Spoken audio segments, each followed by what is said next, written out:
నమస్కారం. ఇలా మా జిల్లా పెద్దలు, పట్టణ పెద్దలు, మా నాయకులందరూ మొన్న రాత్రి నుంచి అందరూ అన్న మన కట్టిన శిల్పారామం ప్రైవేటులకు ఇచ్చిండ్రు అని చెప్తే నేను నమ్మలే. అట్లెట్లా ఇస్తారు? మున్సిపాలిటీకి ఏం సంబంధం?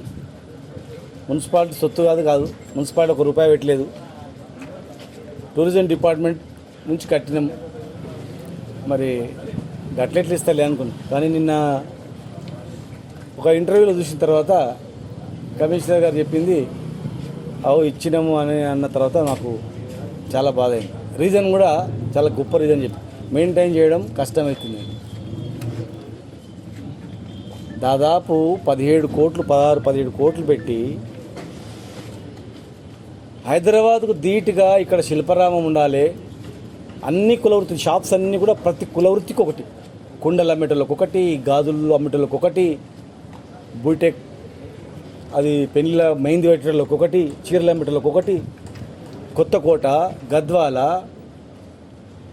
ఆ పక్కన ఉన్నటువంటి ఊర్లలో శారీస్ కూడా పెట్టాలని చెప్పి ప్లాన్ చేస్తాం. శారీ సెంటర్ కూడా ఇక్కడ పెట్టాలని చేనేత కార్మికులకు ప్రతి కులవృత్తికి ఇక్కడ ఉండాలని చెప్పి షాప్స్ కట్టినప్పుడే మేము అనౌన్స్ చేసినాం. ఏందనేది కులవృత్తులను ప్రోత్సహించాలి. తక్కువ ధరకే ఇక్కడ దొరికితే హైదరాబాద్ నుంచి కూడా వచ్చి చీరలు కొంటారు, గాజులు కొంటారు, ఉపయోగపడతాయని చెప్పి ఈ షాపింగ్ కాంప్లెక్స్ కట్టినాం.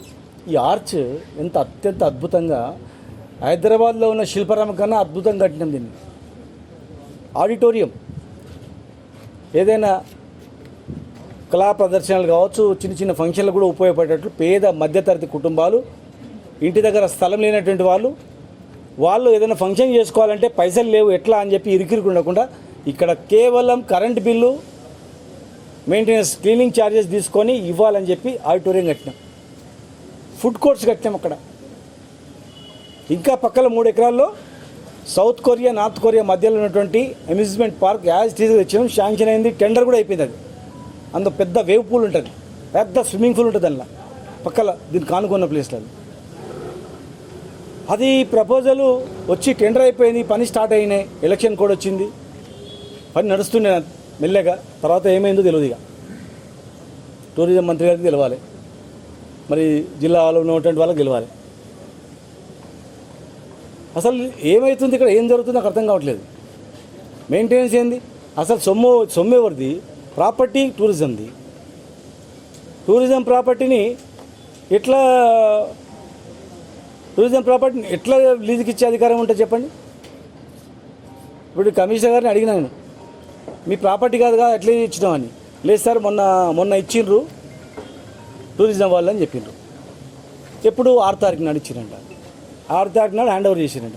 మరి 6 తారీఖు నాడు హ్యాండ్ ఓవర్ చేస్తే మరి సంవత్సరంన్నర కింద, దాదాపు సంవత్సరం కింద ఎట్లా టెండర్ పిలిచిండ్రు? మీకు ఏం అధికారం ఉంది? ఏ అధికారంతో మీరు టెండర్ పిలిచిండ్రు?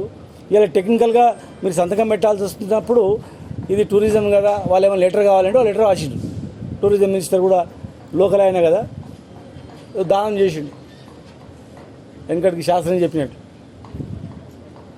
ఇచ్చేసిండు.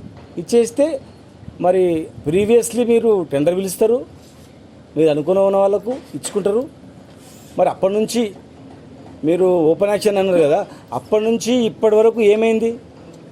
అప్పటి నుంచి ఇప్పటి వరకు ఏం జరిగింది? ఇప్పుడు ఎట్లా మీరు హ్యాండ్ ఓవర్ చేసుకుంటారు? హ్యాండ్ ఓవర్ చేసుకు ఇచ్చే అధికారం ఎట్లుంది? అయినా అసలు ఇట్లా ఇచ్చుకుంటూ పోతే ఏమైనా మిగులుతాయా? ఇప్పుడు అట్లనే టెండర్ ఇచ్చేది ఉంటే ప్రైవేట్ వాళ్ళు కట్టుకోమని చెప్పి అప్పుడే పిలుస్తుంటాం మేము. టెండర్ కట్టుకోని మీరు ఉండండి. ఇన్ని కోట్లు పెట్టి కట్టి ఇంత అద్భుతంగా ప్రజలకు అందుబాటు తీసుకొస్తే మీరు ప్రజల దగ్గర కూడా చిన్న చిన్న ఫంక్షన్లకు 35-40 వేలు వసూలు చేసింది. మరి 40 వేలు వసూలు చేసి ఏముంది లోపల? కనీసం ఊడవలే, మొత్తం గబ్బు ఉంది అంతా లోపల. ఒక 5 మందిని పెట్టి క్లీన్ చేయడానికి సరిపోతుంది. మెయింటెనెన్స్ ఏం మెయింటెనెన్స్ చెప్పండి? నువ్వు కలర్ వేసేది ఉందా? నువ్వు ఇటుకలు పెట్టేది ఉందా? గడ్డపార పెట్టి గెలికేది ఉందా? ఏం చేసింది? ఊడ్చేదే కదా. ఊడ్చే మెయింటెనింగ్ చేత కాకపోతే, మీకు మున్సిపాలిటీ చేత కాకపోతే టూరిజం మీరు ఏమైనా చేసుకోండి అని చెప్పి వాళ్ళు చేసుకుంటారు, అపాయింట్ చేసుకుంటారు. ఇక్కడ నేను ఒక 34 మందికి ఎంప్లాయ్మెంట్ వస్తుందని చెప్పి ఎంప్లాయ్మెంట్ ఇప్పించిన. నేను ఓడిపోగానే అందరిని తీసేసారు. పనిచేసే వాళ్ళందరినీ నోట్లో మన్ను కొట్టిరు. చిన్న చిన్న వాళ్ళని, హాస్పిటల్లో పనిచేసే వాళ్ళను, చిన్న చిన్న ఫుట్పాత్లో పని చేసుకుంటే వాళ్ళను, ఉపాధి పని చేసుకుంటే వాళ్ళను, ఉద్యోగాలు చేసేటోళ్ళను శ్రీనివాస్ గౌడ్ పెట్టిండు, నువ్వు తీసేయని రాని తీసేసారు. మీరైనా పెట్టుకొని నడిపారు కదా. నయం శ్రీనివాస్ గౌడ్ కట్టిన బిల్డింగ్ కొట్టలేరు. ఎక్కడ పోతుంది ఇప్పుడు? ఆ పైన ట్యాంక్ బండ్ మీద షాపులు కడుతున్నారు. ఎందుకు షాపులు ట్యాంక్ బండ్ ఎట్లా కడతారు? చెరువు కట్టను ఎట్లా కడతారు? మున్సిపాలిటీ నడితే ఇది ముడా నిధులు చెరువు కట్టల మీద షాపులు కట్టడానికే కాదు. ముడా ఏర్పాటు చేసింది. ముడా నామ్స్ ప్రకారం కొన్ని పనులు ఉంటాయి. గ్రీనరీకి కానీ కొన్ని రోడ్ వైండింగ్లో ఒక రోజు రెవెన్యూ రికవరీ యాక్ట్ కింద రికవరీ చేయాల్సి వస్తుంది. ఆఫీసర్లు మేము రిటైర్డ్ అయిపోయినాం, ట్రాన్స్ఫర్ అయిపోయినాం అనుకోవచ్చు. మీ ఆస్తుపాస్తులను కూడా జప్తు చేయాల్సిన పరిస్థితి వస్తుంది. గుర్తుపెట్టు. చెరువు కట్టల మీద దుకాణాలు ఎట్లా కడతారు? ఎట్లా మీరు లీజుకి ఇస్తారు? మీ స్థలాలు కానీ మీరు ఎట్లా లీజుకి ఇస్తారు? లీజుకి ఇచ్చిన తప్పు చేసి మళ్ళీ ఈ డేట్లో ఎట్లా తీసుకుంటారు? నాకు అనుమానం వస్తూ ఉంది. హాస్పిటల్ కూడా ఎవరికో ఇచ్చేటట్టున్నారు. మాకు మెయింటైన్ చేయడం కష్టమవుతుంది. బస్ స్టాండ్ ముందర ఉన్నది కూడా. అందుకే ఆ టెండర్ కూడా పిలుస్తలేరు. 500 కోట్ల టెండర్లు పిలవాలి. మంచాలకు, ఆపరేషన్ థియేటర్స్కు, రకరకాల అన్నిటికి కూడా అవి టెండర్ పిలుస్తలేరు. అంటే ఆ బిల్డింగ్ కూడా ఎవరికో ఇచ్చేటట్టున్నారు. మరి టౌన్ హాల్ కూడా మరి 3 ఏళ్ళు అయింది. దగ్గర 3 రోజులు అయ్యే పని 30 నెలలు అయింది. మరి దాన్ని కూడా ఎవరికో ఇచ్చేటట్టున్నారు ఏదో సాకు పెట్టి. ఎట్టి పరిస్థితులలో మేము ఒప్పుకోమది. టెండర్ పార్టిసిపేట్ ఎవరు తీసుకున్నారో దయచేసి మిమ్మల్ని ఇరికియడానికి పని చేస్తారో గుర్తుపెట్టుకోండి.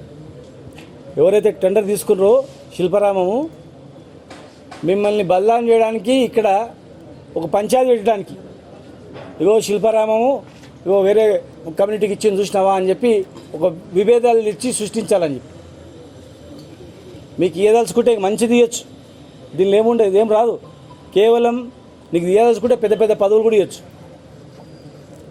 స్టేట్ చైర్మన్లు ఇవ్వచ్చు. ఒకవేళ పదవులు ఇవ్వలేకపోయినాం పోయి ఏదో ఒకటి ఇద్దామని అంటే పదవులు ఇప్పించవచ్చు. లేదనుకుంటే ఇంకా మంచిది ఇప్పించచ్చు. ఇట్లా బద్నామయ్య ఇప్పించడం అనేది ఒక్కసారి మీరు ఆలోచన చేసుకోండి. తీసుకున్న వాళ్ళు కూడా, ఎవరు తీసుకున్నారు కానీ తీసుకున్న వ్యక్తులు కూడా ఆలోచన చేసుకోండి.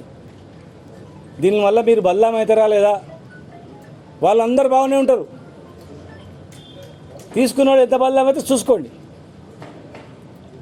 ఇది కేవలము మహబూబ్నగర్లో మొదటి నుంచి కూడా మైండ్ గేమ్ అనమాట. ఒక సెంటిమెంట్ క్రియేట్ చేయడము, గొడవలు సృష్టించడం, అది చేయడం అంతే.